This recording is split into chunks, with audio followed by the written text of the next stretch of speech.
la Cour a cru, parce qu'on a fait des tests et c'était vrai. On ne l'a pas condamné. On l'a condamné plutôt à être soigné. J'étais abasourdi. Un monsieur qui tire sur un président de la République et on lui donne un procès équitable. Et au lieu de le condamner en prison, on le condamne à aller plutôt être soigné. Parce que c'est la leçon que j'ai appris là-bas. Tout le monde est égal devant la loi. La tendance du Congolais, c'est de dire que la loi est là, mais moi je suis au-dessus de la loi. Parce que je suis.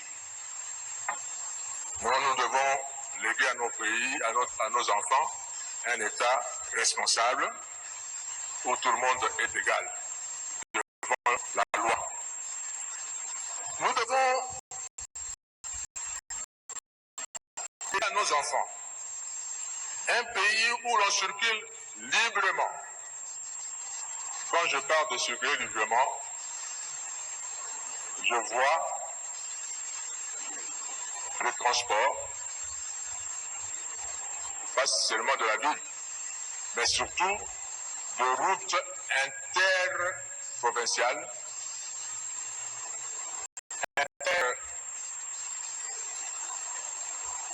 intervilles, etc., etc.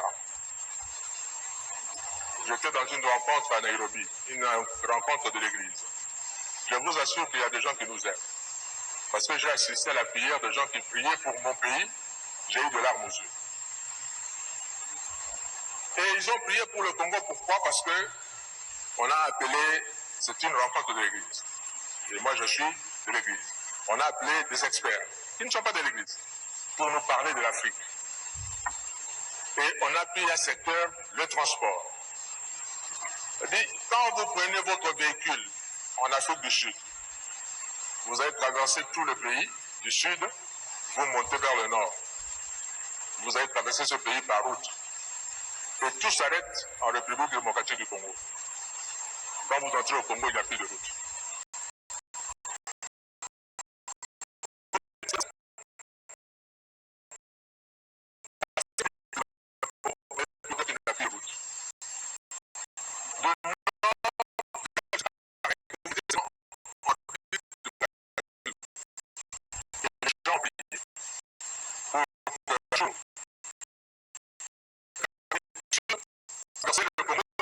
Le Congo et aller jusqu'au nord avec sa voiture. Et j'aimerais que le Congo, quelqu'un de Mbandaka va aller passer les vacances avec sa voiture, avec sa famille, comme ça se fait ailleurs. Et c'est en circulant que les gens vont se connaître. Et ça va créer la cohésion nationale, l'unité nationale. On aime que quelqu'un qu'on a vu, qu'on a touché, qu'on a côtoyé, avec qui on a causé. Si on n'a jamais vu quelqu'un, comment on va l'aimer? Nous avons l'obligation devant l'histoire à léguer un tel pays à nos enfants. Un pays où il fera beau vivre. Sinon, nos enfants vont commencer à nous quitter pour aller mourir à l'océan Pacifique ou à la mer Méditerranée pour chercher mieux ailleurs. Et c'est autant d'enfants qui vont nous quitter à cause de ça. Non, nous voulons que nos enfants aiment notre pays, restent dans notre pays, travaillent dans notre pays, parce que dites-moi dans tout le monde entier, quel est ce grand pays qui n'a pas une grande frontière, une grande étendue de pays et une grande population qui soit parmi les pays les plus riches. Regardez les États-Unis. Autant de kilomètres carrés de superficie, mais autant de millions d'habitants. Les États-Unis peuvent développer juste un marché interne.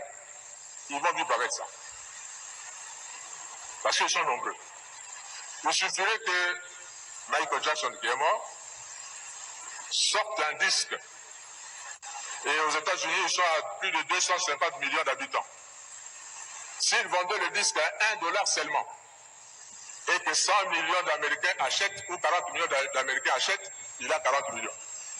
Il a 100 millions. Il n'a pas besoin que son disque soit vendu en Europe ou en Afrique. Il n'a pas besoin de ça, parce qu'il se fait suffisamment riche à l'intérieur de son pays.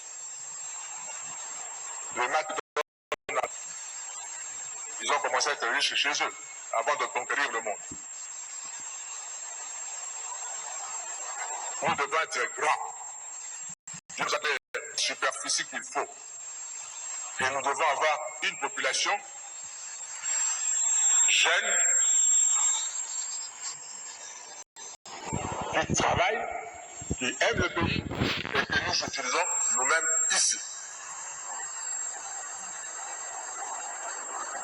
Je voudrais m'adresser un peu à nos voisins, parce que nous sommes entourés.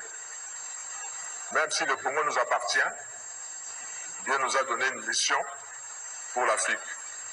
Frantz Fanon avait raison de dire que l'Afrique a une forme de revolver dont la gâchette se trouve au Congo, justement. Le jour où le Congo décolle, je vous assure que l'Afrique va décoller également, par effet d'entraînement.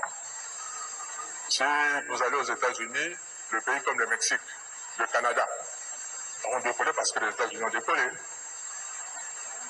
Et quand le Congo va décoller, les autres vont suivre.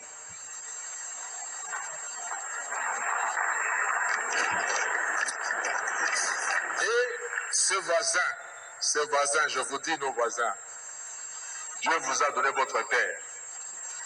N'enviez pas la nôtre.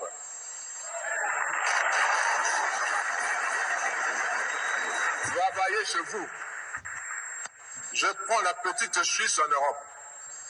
La petite Suisse est entourée par la France, un grand pays, l'Allemagne, un grand pays par rapport à la Suisse, l'Italie, un grand pays par rapport à la Suisse. Et dans la Suisse, ils parlent les 3 langues de ce pays-là. Mais ils sont fiers d'être Suisses. Ils n'envient ni la France, ni l'Italie, ni l'Allemagne. Mais puisqu'ils se sont tournés chez eux, à travailler chez eux, Dieu leur a donné la confiance du monde entier.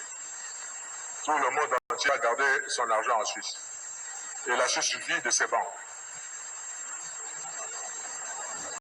Ces pays aussi peuvent vivre de ce que Dieu va leur donner de faire, au lieu d'envier la République démocratique du Congo, et avoir des stratégies pour profiter de la République démocratique du Congo.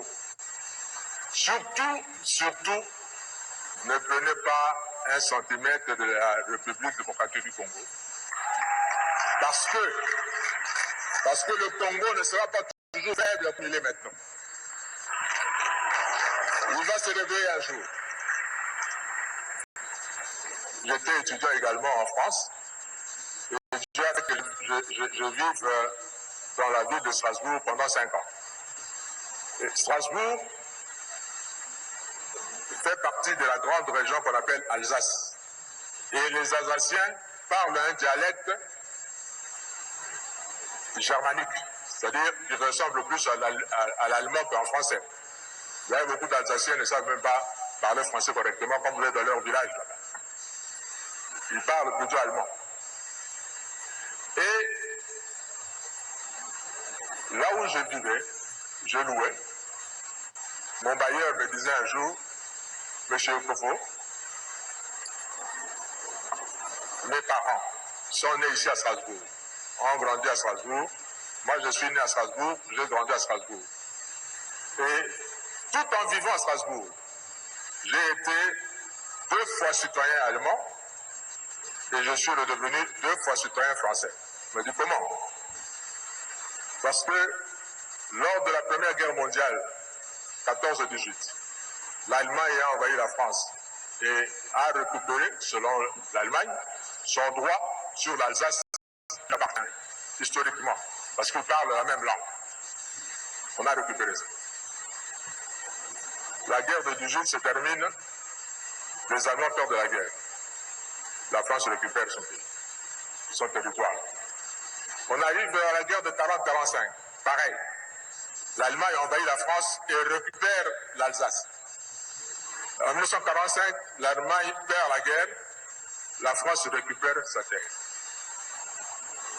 Le Congo, si vous prenez, vous osez prendre une partie du Congo. Maintenant, nos enfants vont le récupérer les années qui viennent.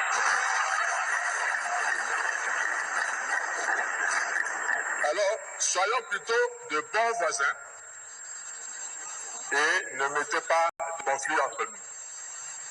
S'il vous plaît, nos voisins. Je voudrais m'adresser aux pays riches.